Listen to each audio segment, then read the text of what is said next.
পাগল হয়ে যাও পরবর্তী 7 মাসের জন্য। 7 মাস 7টা চ্যালেঞ্জ। যে এই চ্যালেঞ্জকে অ্যাকসেপ্ট করবে সেই হবে এই বছরের উইনার। কারণ মাত্র 7 মাস, তারপর শেষ হয়ে যাবে আমাদের জীবন থেকে আরও একটা বছর। কিন্তু আমি জানি 90%-এরও বেশি মানুষ এই চ্যালেঞ্জকে কখনোই অ্যাকসেপ্ট করতেই পারবে না। কারণ এই 90% মানুষ সফল হতে না, সফলতার গল্প শুনতে ভালোবাসে। সিদ্ধান্ত তোমার, তুমি গল্প বলবে না গল্প শুনবে। তারপরও এই ভিডিওতে কমেন্ট থাকবে, ভাই আমি কিছু করতে চাই, জীবনটা ভীষণ বোরিং, রাত্রে ঘুম আসে না, কোনো কাজ ভালো লাগছে না, সঠিক রাস্তা খুঁজে পাচ্ছি না স্যার, প্রতিটি সকাল একই রকম, প্রতিটি রাত একই রকম, প্রতিটা দিন একই রকম। বন্ধু আমি জানি তোমার সপ্তাহ মাস দিন এমনভাবে কাটছে যেন কাটার উপর দিয়ে চলেছ।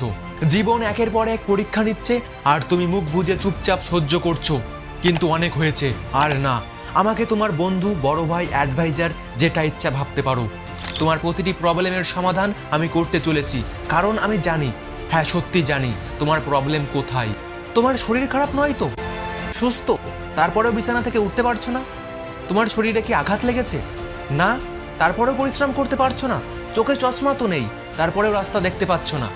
বন্ধু তোমার প্রবলেমটা অনেক সহজ কিন্তু ভীষণ বড়, এতটাই বড় যে কয়েক সপ্তাহ বা মাসের মধ্যে এটাকে ঠিক করতে না পারলে তোমার বাকি জীবনটা শুধু খারাপই নয়, নরকে পরিণত হতে চলেছে। না তো তুমি ভালোভাবে বাঁচতে পারবে, না তো তুমি মৃত্যুকে আপন করে নিতে পারবে। একটা জীবন্ত লাশ হয়ে সারা জীবন কাটাতে হবে।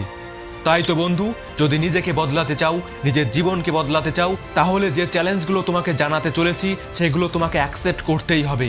এবং কিছু আননোন এবং ডার্ক চ্যালেঞ্জও এই ভিডিওতে রিভিল করতে চলেছি। হ্যাঁ চ্যালেঞ্জ, সেই চ্যালেঞ্জ যা আমাদের শরীরে কাটার মতো ফুটতে থাকে কিন্তু আমাদেরকে তলোয়ারের মতো সাহসী ও শক্তিশালীও করে তোলে। এই চ্যালেঞ্জের উপরই এই চ্যানেলের আগের ভিডিও 1 বছরের চ্যালেঞ্জ, যেটা সবাই এত বেশি পছন্দ করেছে। কিন্তু সবথেকে বেশি খুশি হয়েছি ওই ভিডিওর কমেন্ট পড়ে। অনেক বন্ধুই নিজের জীবনকে বদলানোর জন্য এই 1 বছরের চ্যালেঞ্জকে অ্যাকসেপ্ট করেছে। যদি তুমি মানুষ হিসাবে একজন ম্যাচিওর, প্র্যাকটিক্যাল, আইডিওলজিস্টিক হতে পারো, তাহলে এর থেকে ভালো তোমার জন্য আর কিচ্ছুই হতে পারে না। আজকের এই ভিডিও দেখার পর তোমার জীবনের প্রায় সমস্ত প্রবলেমের সমাধান হতে চলেছে। তোমার জীবনে সাকসেস, অপরচুনিটি, পারফরমেন্স, লাক তোমাকে অ্যাট্রাক্ট করতে চলেছে। 2024 সাল শেষ হতে এখনো 8 মাস বাকি আছে, কিন্তু এই চ্যালেঞ্জকে পূরণ করার জন্য প্রয়োজন 7 মাস, মে মাস থেকে নভেম্বর মাস পর্যন্ত। আমি লক্ষ্য করেছি এর পিছনে ভীষণ বড় একটা কারণ আছে। যখন কোনো মানুষ কোনো কারণবশত কোনো চ্যালেঞ্জকে স্কিপ করে ফেলে বা ভুল করে ফেলে, তখন সে সঙ্গে সঙ্গে ইনসিকিউর, ফ্রাস্ট্রেট হয়ে যায়, যার ফলে সে এই চ্যালেঞ্জ থেকে নিজেকে কুইট করে নেয় অথবা চেষ্টা করার পরেও কন্টিনিউ করতে পারে না। সেই জন্যই এই চ্যালেঞ্জ হতে চলেছে ভীষণ সহজ এবং 7 মাসের টাইম ডিউরেশনের এবং 1 মাস এক্সট্রা। এই 7 মাসে যদি কোনো ভুল হয়ে থাকে সেটা তুমি এই 1 মাসে শুধরে নিতে পারবে। 7 মাস, সেই জন্য 7টা চ্যালেঞ্জ, লাইফের 7টা different pillar, living, nature, success, love, life cycle, bad days, good time, এগুলোর উপর ভিত্তি করে এই 7টি চ্যালেঞ্জ তৈরি করেছি। এগুলো যে কোনো সিকোয়েন্সে হতে পারে, তোমাকে শুধুমাত্র এগুলোর সাথে রিলেট করতে হবে এবং আগামী 7 মাসের জন্য এগুলো মেনে চলতে হবে। এরপর নেক্সট ইয়ার মানে 2025-এ তোমার নিজেকে নিয়ে করা 98% প্রবলেম অটোমেটিক সলভ হয়ে যাবে, তুমি জানতেও পারবে না।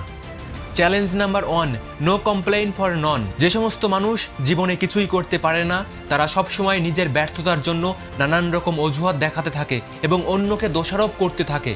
ওই মানুষটার জন্য আমি ওই কাজটা করতে পারলাম না, যদি ওই দিন এটা না হতো তাহলে আমি ওই কাজটা করতে পারতাম, এমনও হাজারো কারণ দেখাতে থাকে। একটা কথা মনে রাখবে, যারা লুজার তারা সবসময় কমপ্লেন করতে থাকে, যারা উইনার তারা কমপ্লেন না, অ্যাকশন নেয়। তোমাকেই সিদ্ধান্ত নিতে হবে, তুমি একজন লুজার হতে চাও না উইনার। আমি এক প্রেস কনফারেন্সে দেখেছিলাম যে সমস্ত প্লেয়ার খারাপ পিচ এবং অ্যাটমসফিয়ারের জন্য কমপ্লেন করছে, সেখানে বিরাট কোহলি বলছে আমরা এখানে কমপ্লেন করতে আসিনি, আমরা এখানে খেলতে এসেছি। বন্ধু, সেই জন্য বিরাট কোহলি একজন লিজেন্ড। যে সমস্ত মানুষ পরিস্থিতি যত খারাপই হোক সেটা নিয়ে কমপ্লেন না করে অ্যাকশন নিতে থাকে, সেই হয় আসল উইনার।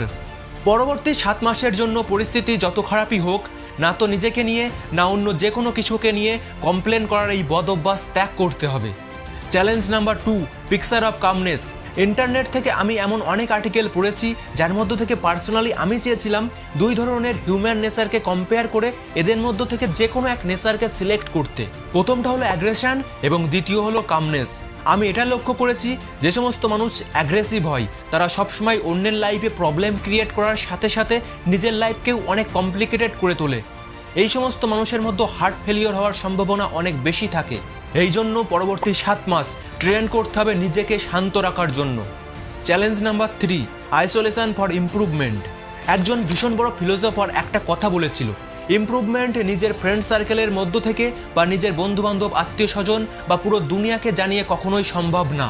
নিজেকে ইমপ্রুভ করার শুধুমাত্র একটাই উপায় আছে, সেটা হলো আইসোলেশন, এবং এটার পিছনে একটা সাইকোলজিক্যাল কারণও আছে। যখন তুমি নিজেকে ইমপ্রুভ করার চেষ্টা করবে তখন তুমি কখনোই সফল হবে না, কারণ তখনও তোমার মধ্যে সেই পুরনো বদ অভ্যাস তোমাকে এক্সিকিউট করতে থাকে। মনে করো তুমি স্মোকিং ছাড়তে চাইছো, তুমি চাইছো স্মোকিং ছেড়ে দিয়ে পরবর্তী বছরগুলো আরো সুন্দর করে তুলতে, কিন্তু তুমি যদি তোমার স্মোকার বন্ধুদের সাথে মিশতে থাকো তাহলে 10 জন্মেও তুমি স্মোকিং ছাড়তে পারবে না। এই জন্য পরবর্তী 7 মাসের জন্য নিজেকে আইসোলেট করতে হবে। Challenge number 4, give a birth two great attitude. নিজের মধ্যে এমন একটা অ্যাটিটিউড গড়ে তুলতে হবে। অ্যাটিটিউড কেমন ধরনের হবে সেটাও বলছি।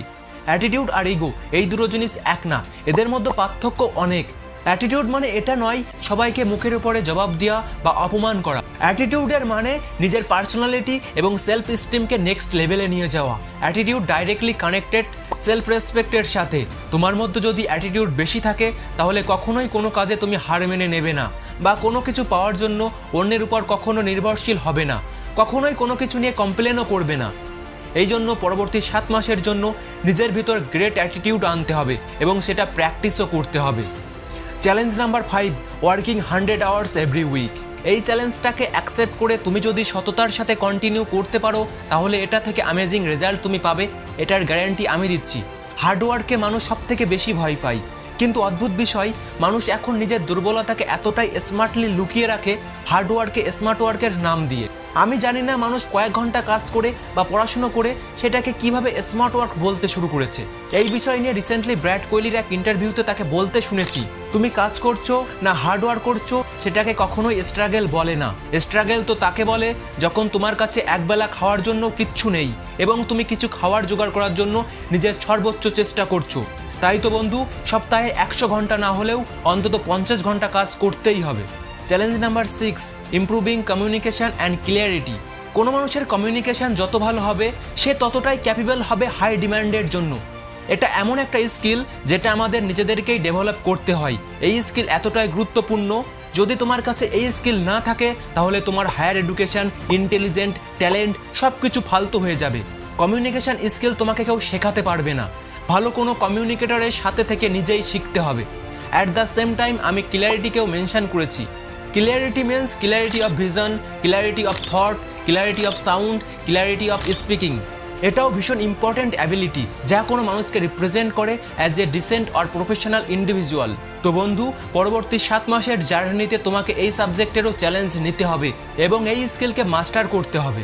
চ্যালেঞ্জ নাম্বার 7, লিভিং এ রিগ্রেট ফ্রি লাইফ।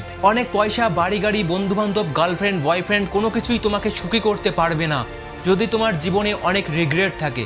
রিগ্রেট মানে আফসোস, অনুশোচনা। এটা এমন একটা জিনিস যা একটা সুস্থ সুখী মানুষের জীবনকেও নরকে পরিণত করতে পারে।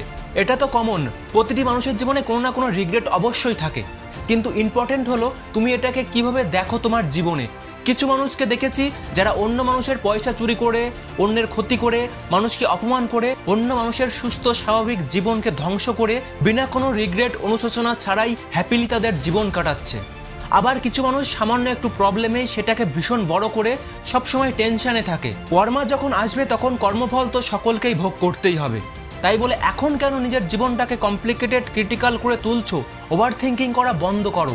যেটা হয়ে গেছে সেটা ভুলে নিজের জীবনকে উপভোগ করো। যে ভুলটা শুধরে নিতে পারবে শুধুমাত্র সেটা নিয়েই চিন্তা করো, না হলে সেটা ওখানেই ছেড়ে দাও এবং সামনে এগিয়ে যাও।